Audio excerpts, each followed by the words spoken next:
Up in the hills between the trees and mountains, and often deep in the snow, there's a camp for survivors.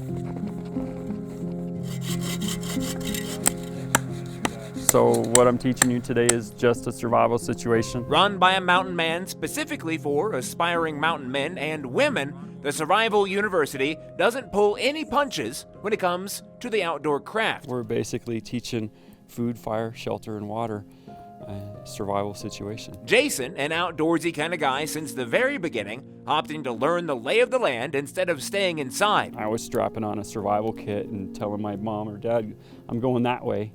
You know, I'll be back tonight or tomorrow, don't worry about me. I'm sure they were a wreck. Along the way, he's managed to wrangle up a veritable Swiss Army knife of survival skills and adventure-related abilities. You give me a knife, and I can do anything. Fast forward sometime to the year 2010, Jason is choosing to utilize his mountaineering experience to educate others. You know, I'd rather be doing this than sitting in front of a PlayStation. There's one thing that you can talk about it, and there's another when you actually do it, and so it becomes part of you. The scenes you're viewing right now from his winter survival class, a 5-day course. We're basically gonna make a raised bed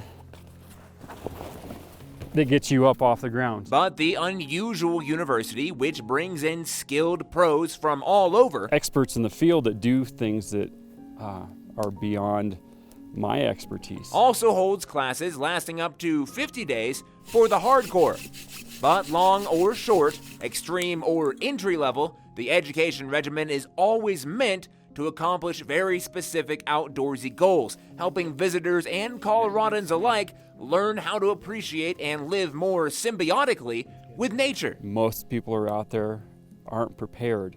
They're hoping for the best. But also, and maybe mainly, the course is meant to equip everyone with the abilities necessary to make it back home, even in the worst of circumstances. Hunted and fished all my life, and you know, I frequently get caught in the backcountry, and I figured it would be a good thing to be able to come back to my family if I did. Jason personally knows the heartache that comes attached to someone close not making the return trip. I lost my father in an accident. It wasn't exactly an outdoor experience, but he didn't come home. And he believes nobody should have to experience anything remotely resembling that tragedy. And, you know, I know what that feeling is like. So I want people to know how to come home to their family should they be in an accident out in the woods. And it happens all the time. And so each class teaches aspects of survival, tools needed, and resources available. Mother Nature will provide everything that you need if you know what to look for. Now I'm confident that if I got nothing, I can still start a fire, even in the snow, even in the rain. You know, I don't want to, but I can. I feel like I don't want to, but I can needs to be a Survival University t-shirt. Nearly 10 years in, each year the program expanding. You know, I'm hoping that if we continue to grow, we're going to continue to keep more people safe. All working towards that homeward destination.